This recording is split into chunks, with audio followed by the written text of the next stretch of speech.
Je peux vous témoigner. Pendant tout mon célibat, je fus un pasteur pauvre, mais prêchant la sainteté. Et Dieu me disait, je te bénirai, mais quand tu vas te marier. Alors je pensais, je présumais que j'épouserais la fille d'un ministre ou j'épouserais une riche héritière. Et le jour que j'ai vu ma femme, vous savez comment je l'ai épousée? Ben, je tardais de me marier. L'église grandissait, mais le pasteur toujours célibataire. Et tu sais, quand tu es célibataire, pasteur, des visions et des archivisions. Les sœurs entrent même dans le bureau. Dieu m'a dit, tu vas m'épouser. Je dis, oh, ma sœur, Dieu m'a rien dit. Tu es en train de résister. Les gens m'arrachaient dans les prières. Ils me coupaient dans les prières. Tout le temps des cadeaux. Ah, les cadeaux, ils ont diminué. Hein. Blanche, tu as diminué les cadeaux. Alléluia. Et alors j'ai prié Dieu, j'ai prié. C'était dur, c'est parmi les périodes les plus difficiles de ma vie. Et un jour, un ami me dit, Marcelo, Dieu me dit de te dire de décrire ta femme. Je dis, quoi? De décrire ta femme. Vous savez, il y avait une doctrine qu'on disait que Dieu ne donne plus les femmes. C'est-à-dire, Dieu t'impose une femme, qu'elle soit laide, qu'elle soit belle, tu la prends parce que Dieu, comme si Dieu va vivre avec elle, il va lui donner des bisous à ta place.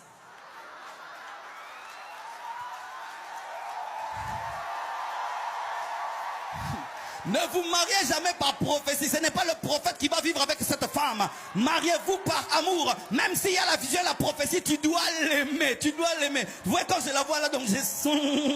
I feel anointing.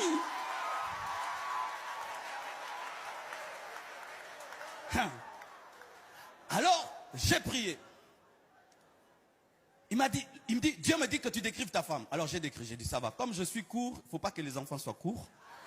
Que Dieu me donne une femme qui soit grande. Comme ça, les enfants profitent même de sa longueur.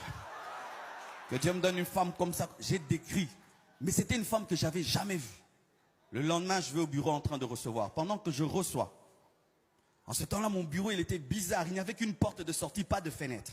Tout le monde était devant. Ah, nous venons de loin, bien-aimés. De trop loin.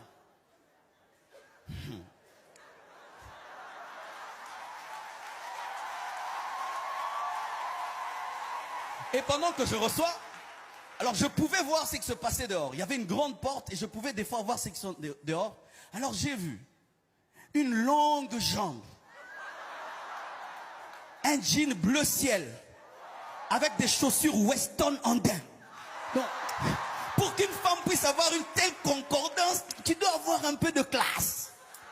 Alors je recevais, mais je voyais toujours le Weston là, mais je ne vois pas le corps.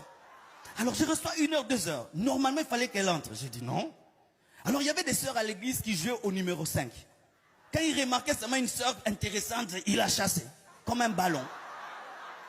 Alors j'ai appelé la secrétaire, j'ai pris autorité. J'ai dit, ma sœur, des fois il faut prendre autorité. Hein, il faut prendre autorité. Quand tu sens que c'est en train... Tu es en train de dire, prends autorité. Ah, qu'est-ce qu'il y a? Alors j'ai dit, ma sœur, il y a une sœur là qui est dehors. Pourquoi elle n'entre pas? Oh non, il y a longtemps qu'elle a duré. Vous la faites entrer. Quand elle entre, j'étais en train de se dire, mais c'est elle. C'est comme madame, voici cette fois-ci l'os de mes os, la chair de ma chair. Je dis, mais c'est la fille que j'ai décriée. Alors qu'elle s'assied là, elle parlait moi. Mais c'est elle. Alors elle me parlait. Dieu l'envoie. Elle dit, Dieu m'a dit de venir te voir. Enfin que je lui donne ma vie. Et que je lui donne toute ma vie et que tu m'encadres. Quel encadrement! Quel encadrement! Moi-même, j'ai fait la cure d'âme. Moi-même, délivrance. Moi-même, je l'ai baptisé. Moi-même! Donc, elle était vraiment dans... privat. Et depuis que je l'ai épousée, voyez vous-même. La prophétie s'est accomplie. Mon frère, tu es fiancé à qui?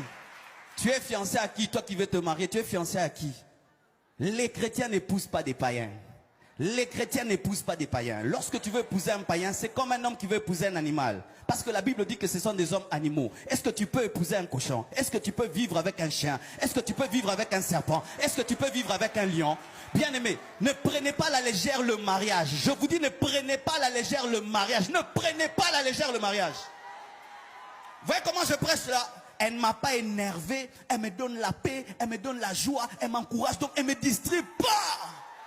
Mais imagine, tu vas aller prêcher. Tu vas encore dire quoi là-bas? Derrière la chemise là ne te va pas. Mais toi, il sait que tu as dit hier. Mais vraiment, tu vas arriver là. Femmes, soyez soumises à vos maris, hein? Mais tu es en train de prêcher ta femme et à toute l'église. Si tu es fiancé et tu sens que tu as fait un mauvais choix, arrête-toi. Vaut mieux briser les fiançailles que divorcer. Vaut mieux briser les fiançailles que divorcer. Arrête-toi. Le problème, c'est que lorsque vous êtes très amoureux, vous n'entendez plus.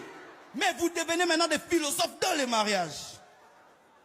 Mais il est écrit que personne ne sépare ce que Dieu a uni. Mais Dieu ne nous avait pas unis, donc Dieu peut nous séparer, car il est écrit que...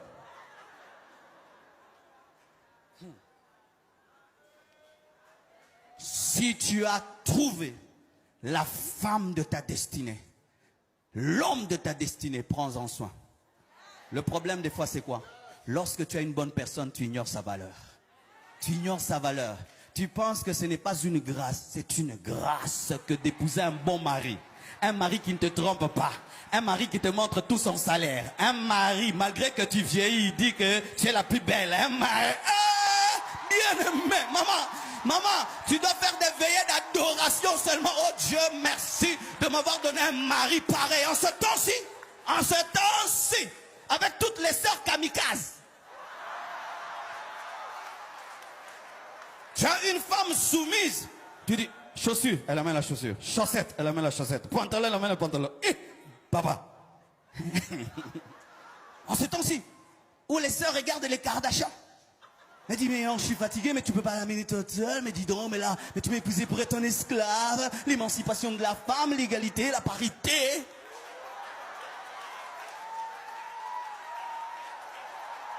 Alléluia, mon frère. J'espère que toi, tu es bien.